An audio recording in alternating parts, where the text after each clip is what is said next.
Okay. ഇനി നമുക്ക് അടുത്ത എന്താ ചെയ്യേണ്ടതെന്ന് പറഞ്ഞാല് നമുക്കിവിടെ ഈ പ്ലെയർ 1, പ്ലെയർ 2ന്റെ കുറച്ച് നമുക്ക് മോഡിഫൈ ചെയ്യാം. ഇതിനകത്ത് ഞാനിവിടെ ഒരു സ്പാൻ ആഡ് ചെയ്യാം. സ്പാന് അതുപോലെ ഇവിടെയും ഒരു സ്പാൻ ഞാൻ കൊടുക്കുക. ഓക്കെ. കസ്റ്റം ഫോർമാറ്റ് സെലക്ഷൻ കൊടുത്തു കഴിഞ്ഞാൽ നമുക്ക് ഇങ്ങനെ കിട്ടും. അതുപോലെ ഇവിടെയും ഒരു ക്ലാസ് നമ്മളിവിടെ ആഡ് ചെയ്യും. ക്ലാസ് നെയിം ഇപ്പൊ ഇൻഡെക്സ് ഡോട്ട് സി എസ് നകത്തോട്ട് പോയാൽ നമുക്ക് പ്ലെയർ എന്ന് പറഞ്ഞൊരു ക്ലാസ് നമ്മളിവിടെ ആഡ് ചെയ്യും. ഓക്കെ. അത് കഴിഞ്ഞാൽ ഇതിന്റെ തൊട്ട് താഴെ നമ്മളിവിടെ ഒരു ബട്ടൺ ആഡ് ചെയ്യാം. Okay. Button slash button. Okay. നമ്മളിവിടെ എഡിറ്റ് എന്ന് പറഞ്ഞ് കൊടുക്കും. സോ ഇതേപോലെ തന്നെ നമ്മൾ ഇവിടെയും കൊടുക്കുകയാണ് പ്ലെയർ 2നും. അതുപോലെ ഇവിടെയും ഒരു സ്പാന്. Format selection. അതുപോലെ ഇവിടെ ഒരു ബട്ടണും കൊടുക്കുക. ഓക്കെ. ഇവിടെ കൊടുത്തു കഴിയുമ്പോൾ നമുക്കിവിടെ എഡിറ്റ് ബട്ടണും ഉണ്ട് വന്നിട്ടുണ്ട്. പക്ഷെ ഇവിടെ ക്ലിക്ക് ചെയ്താലും ഒന്നും സംഭവിക്കില്ല.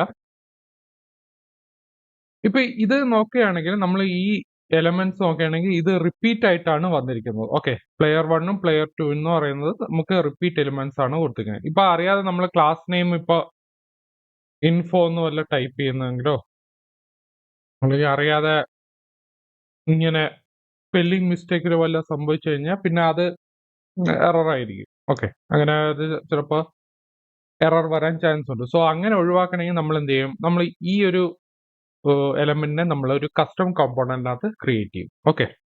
സോ നിങ്ങൾ കഴിഞ്ഞ റിയാക്ട് ട്യൂട്ടോറിയൽ കണ്ടിട്ടുണ്ടായിരിക്കും എങ്ങനെയാണ് നമ്മൾ കസ്റ്റം കോമ്പോണന്റ് ക്രിയേറ്റ് ചെയ്യണത്.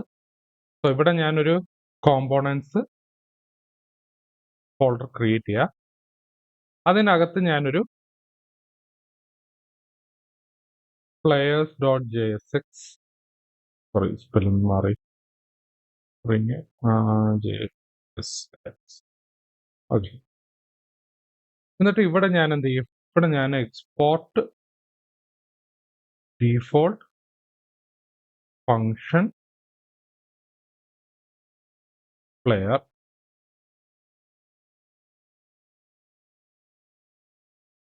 ഓക്കെ ഇവിടെ കൊണ്ടുവന്നിട്ടുണ്ട്. ഇപ്പൊ ഇവിടെ നമുക്ക് എന്താ വേണ്ടത്? റിട്ടേൺ വേണം. ഓക്കെ. സോ കസ്റ്റം കോമ്പോണന്റിൽ നമുക്ക് ഒരു ഫംഗ്ഷൻ വേണം, അതുപോലെ ഒരു റിട്ടേൺ റെൻഡേർഡ് കോമ്പോണന്റും വേണം. ഓക്കെ. സോ നമ്മൾ ആപ്പ് ഡോട്ട് ജെ എസ് എക്സിനകത്ത് ഞാനിത് മൊത്തം കട്ട് ചെയ്യാണ്. കട്ട് ചെയ്തിട്ട്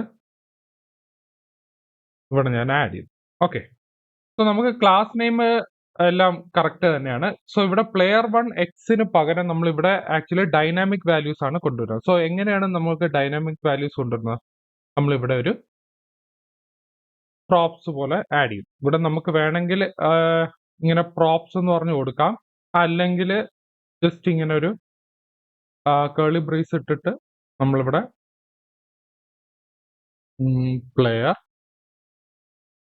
കോമ സിമ്പിൾ. എന്നിട്ട് ഇവിടെ ഞാൻ എന്ത് ചെയ്യും? പ്ലെയർ 1നെ മാറ്റിയിട്ട് ഇവിടെ പ്ലെയർ വരും. അതുപോലെ തന്നെ ഇവിടെ എക്സ് എന്ന് പറയുന്നത് സിമ്പിൾ ആയിരിക്കും. ഓക്കെ. അപ്പൊ നമ്മളിവിടുത്തെ ഫോർമാറ്റ് ചെയ്യുക. ഫോർമാറ്റ് സെലക്ഷൻ കൊടുക്കുമ്പോൾ നമുക്ക് ഇങ്ങനെ വന്ന് ഓക്കെ. ഇനി ഈ പ്ലെയറിനെ എന്ത് ചെയ്യണം? നമ്മളിവിടെ ഇമ്പോർട്ട് ചെയ്യണം. Okay. So import player. Player type ചെയ്യുമ്പോഴേ ഓട്ടോമാറ്റിക്കലി ഇവിടെ വരും. എന്നിട്ട് ഇവിടെ ഞാൻ എന്ത് ചെയ്യും? പ്ലെയർ ഇവിടെ സ്ലാഷ് എന്ന് പറഞ്ഞു കൊടുക്കും. ഓക്കെ. അപ്പൊ ഇതിനകത്ത് രണ്ട് ഇതാണ് കൊണ്ടുവരുന്നത്. പ്ലെയർ എന്ന് പറഞ്ഞൊരു ആട്രിബ്യൂട്ട് ഉണ്ട്, കസ്റ്റം ആട്രിബ്യൂട്ട്. അതായത് നമ്മൾ ഇവിടെ എന്താണോ കൊടുത്തിരിക്കുന്നത് അതായിരിക്കണം വരേണ്ടത്. ഇവിടെ നമ്മൾ ഡീഫോൾട്ട് പ്ലെയർ 1, അതുപോലെ തന്നെ സിമ്പിൾ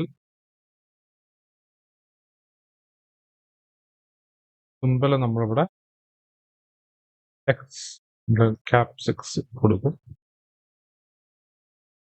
ഇതേപോലെ നമ്മൾ പ്ലെയർ 2ഉം നമ്മൾ ഓക്കെ ഇതിനടുത്ത് അങ്ങ് റിമൂവ് ചെയ്യുക. സോ നമ്മളുടെ കോഡ് കുറഞ്ഞു കിട്ടി. ഇതെല്ലാം മൊത്തം സേവ് ചെയ്ത് കഴിഞ്ഞാൽ എന്താ സംഭവിക്കും നോക്കാം. ഓക്കെ ഇവിടെ വന്നിട്ടുണ്ട്. ഓക്കെ നമ്മളൊരു കസ്റ്റം കോമ്പോണന്റ് ഉണ്ടാക്കിയിട്ടുണ്ട് പ്ലേയേഴ്സ് ഡോട്ട് JSX. അത് ഇവിടെ എല്ലാം വന്നിട്ടുണ്ട്. ഇനി അടുത്ത നമുക്ക് എന്താ ചെയ്യേണ്ടതെന്ന് പറഞ്ഞാൽ ഞാനിവിടെ ഒരു എഡിറ്റ് ബട്ടൺ കൊണ്ടുവന്നിട്ടുണ്ട്. ഈ എഡിറ്റ് ബട്ടൺ എന്തിനാണെന്ന് പറഞ്ഞാൽ നമ്മുടെ പ്ലെയർ നെയിമിനെ മാറ്റാനാണ്. നമ്മൾ പ്ലെയർ 1 പ്ലെയർ 2 ആയിരിക്കില്ല, നമ്മുടെ നെയിം വെച്ചിട്ടായിരിക്കുമല്ലോ നമ്മൾ കയറുന്നത്. സോ നമ്മളിവിടെ എഡിറ്റ് ബട്ടൺ കൊടുത്തിട്ട് എഡിറ്റ് ക്ലിക്ക് ചെയ്യുമ്പോൾ നമ്മുടെ നെയിം അങ്ങ് കൊടുക്കുക. സോ എഡിറ്റ് ബട്ടൺ നമ്മൾ എങ്ങനെ ഹാൻഡിൽ ചെയ്യുമെന്ന് പറഞ്ഞാൽ നമ്മളിവിടെ ഒരു എന്താ ചെയ്യണം, ഒരു യൂസ് സ്റ്റേറ്റ് നമ്മൾ കൊണ്ടുവരും. ഓക്കെ അതായത് നമ്മൾ സ്റ്റേറ്റ് അപ്ഡേറ്റ് ചെയ്യണമല്ലോ. അപ്പൊ അതിന് വേണ്ടി നമ്മൾ എന്ത് ചെയ്യും, ഇമ്പോർട്ട് ഇപ്പോൾ യൂസ് സ്റ്റേറ്റ് ടൈപ്പ് ചെയ്താൽ വരൂ നോക്കാം. യൂസ് സ്റ്റേറ്റ് എന്ന് ടൈപ്പ് ചെയ്താൽ ഓക്കെ ഓട്ടോമാറ്റിക്കലി ഇവിടെ ഹെഡർ ഡിഫൈൻ ആയിട്ടുണ്ട്. യൂസ് സ്റ്റേറ്റ് നമുക്ക് ഇത് കൊണ്ടുവരണം. സോ ഇങ്ങനെ കൊണ്ടുവരണമെങ്കിൽ നമ്മൾ ആദ്യം 2 വേരിയബിൾ, മിനിമം 2 വേരിയബിൾസ് വേണം യൂസ് സ്റ്റേറ്റ് യൂസ് ചെയ്യാനായിട്ട്. അപ്പോൾ നമ്മുടെ നമ്മൾ കോൺസ്റ്റ് എന്ന് പറയുന്നത് is edit set is edit okay equal to ഇപ്പൊ യൂസ് സ്റ്റേറ്റ് നമ്മൾ ഇവിടെ ആക്ച്വലി എഡിറ്റ് ബട്ടൺ ആയതുകൊണ്ട് നമ്മളിവിടെ ട്രൂ ഓ ഫാൾസ് ആണ് കൊണ്ടുവരുന്നത്. സോ ഡീഫോൾട്ട് നമ്മളിവിടെ ഫാൾസ് ആയിരിക്കും കൊടുക്കുന്നത്. ഓക്കെ ഇവിടെ എഡിറ്റ് ബട്ടണിന് നമ്മൾ ഓൺ ക്ലിക്ക് എങ്ങനെ കൊണ്ടുവരുന്ന പറഞ്ഞാൽ നമ്മളിവിടെ ഒരു ഫംഗ്ഷൻ ഹാൻഡിൽ ചെയ്യണം. സോ ഇതിന്റെ അകത്ത് തന്നെ നമുക്കൊരു ഫംഗ്ഷൻ ആണ്. Function is handle edit click. നിങ്ങൾക്ക് ഏത് ഫംഗ്ഷൻ നെയിം വേണമെങ്കിൽ കൊടുക്കാം. ഓക്കെ സോ നമ്മളിവിടെ സെറ്റ് ഇസ് എഡിറ്റ് എന്ന് പറയുന്നത് ഈ രണ്ടാമത്തെ വേരിയബിളിന് ആക്ച്വലി ഫംഗ്ഷൻ ആണ്. സോ അതിനകത്താണ് നമ്മൾ വാല്യൂ ഇവിടെ സെറ്റ് ചെയ്യുന്നത്. ഓക്കെ ഇവിടെ നമ്മൾ ബട്ടൺ ക്ലിക്ക് ചെയ്യുമ്പോൾ ഇവിടെ ട്രൂ ആക്കണം. ഓക്കെ അപ്പൊ ഇത് ഇങ്ങനെ വെച്ചിട്ടുണ്ട്. നമ്മളിവിടെ ഓൺ ക്ലിക്ക് എന്ത് ചെയ്യണം, ഇവിടെ ഓൺ ക്ലിക്ക് കൊടുക്കുക. ഓൺ ക്ലിക്കിനകത്ത് handle edit click. Okay so ഇനി നിങ്ങൾക്ക് ഞാനൊരു ടാസ്ക് തരാൻ പോവാം. ഇപ്പൊ നമ്മളിവിടെ എഡിറ്റ് ബട്ടൺ ക്ലിക്ക് ചെയ്താൽ ഇപ്പൊ ഇത് സ്പാൻ ആണ്. ഓക്കെ ഡിഫോൾട്ട് ഇപ്പൊ ഇവിടെ എന്ന് പറയുന്നത് ഈ പ്ലെയർ നെയിം എന്ന് പറഞ്ഞ സ്പാൻ ആണ്.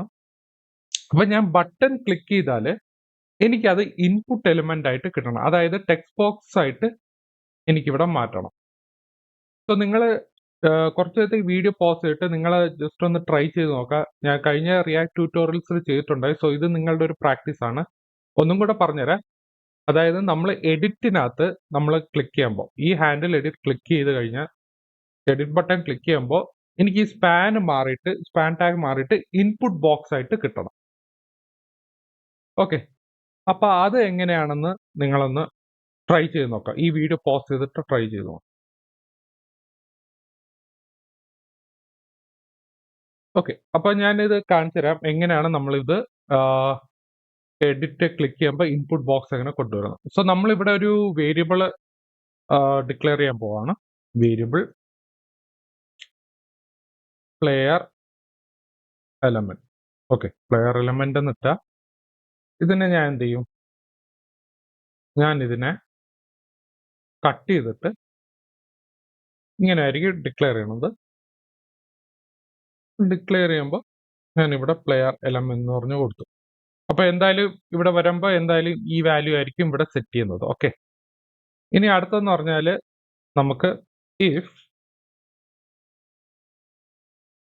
ഈസ് എഡിറ്റ് ട്രൂ ആണെങ്കിൽ, ഓക്കെ ഈസ് എഡിറ്റ് ട്രൂ ആണെങ്കിൽ പ്ലെയർ എലം എന്ന് പറയുന്നത് നമ്മളൊരു ഇൻപുട്ട് ബോക്സ് ആയിട്ട് കൊടുക്കും.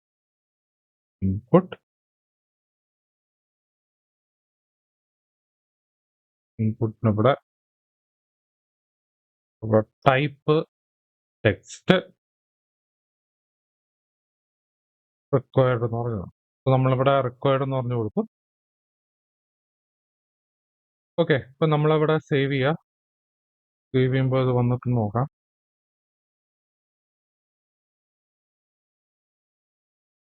ബട്ടൺ ക്ലിക്ക് ചെയ്യുമ്പോൾ എഡിറ്റ് ബട്ടൺ വരുന്നുണ്ട്. ഇപ്പൊ ഞാൻ എഡിറ്റ് ബട്ടന് ഇപ്പൊ ഇവിടെ ഡീഫോൾട്ട് ഇവിടെ സ്പാൻ ആയിരിക്കും. എഡിറ്റ് ക്ലിക്ക് ചെയ്യുമ്പോൾ ഇൻപുട്ട് ബോക്സ് വന്നിട്ടുണ്ട്. ഓക്കെ, അപ്പൊ എങ്ങനെയാന്ന് പറഞ്ഞാല് ഇവിടെ ഞാനൊരു പ്ലെയർ എലമെന്റ് എന്ന് പറഞ്ഞ ഒരു വേരിയബിൾ ഞാൻ ഇവിടെ ഡിക്ലെയർ ചെയ്തിട്ടുണ്ട്. ഓക്കെ, അതാണ് ഡീഫോൾട്ട് നമ്മുടെ സ്പാൻ ആയിരിക്കും. ഓക്കെ, നമ്മളെ ലേബൽ ആയിരിക്കും ആദ്യം കാണിക്കുന്നത്. അത് കഴിഞ്ഞിട്ട് ഈസ് എഡിറ്റ് ട്രൂ ആണെങ്കിൽ, അതായത് നമ്മളിവിടെ ഹാൻഡിൽ എഡിറ്റ് ബട്ടൺ ആണല്ലോ ക്ലിക്ക് ചെയ്യുന്നത്. ഇവിടെ എഡിറ്റ് ബട്ടൺ ക്ലിക്ക് ചെയ്യുമ്പോൾ ഈ സെറ്റ് ഇസ് എഡിറ്റ് ഇവിടെ തന്നെ ഫാൾസിനെ ട്രൂ ആക്കും. ഓക്കെ, സോ ഈ ട്രൂ ആകുമ്പോൾ ഇവിടെ ഈസ് എഡിറ്റ് അത് അപ്ഡേറ്റ് ആവും. ഈ വേരിയബിളിന്റെ വാല്യൂ അപ്ഡേറ്റ് ആവും. സോ ഇവിടെ ട്രൂ ആവുമ്പോൾ ഇത് നേരെ input type equal to text എന്ന് പറഞ്ഞായിരിക്കും കൊടുക്കുക. നിങ്ങൾ ഇതുപോലെയാണോ ചെയ്തതെന്ന് വിശ്വസിക്കുന്നു. ഓക്കെ, സോ ഇങ്ങനെയാണ് നമ്മളിവിടെ കോമ്പോണന്റ് സ്പ്ലിറ്റ് ചെയ്ത് നമുക്ക് എങ്ങനെ ഇവിടെ നമ്മൾ ഹാൻഡിൽ, അതായത് ബട്ടന്റെ ഈവന്റ് നമ്മളിവിടെ ട്രൈ ചെയ്ത് നോക്കി. ഓക്കെ, സോ അടുത്ത നമുക്ക് കുറച്ച് ഡീറ്റെയിൽ ആയിട്ട് പോവാം.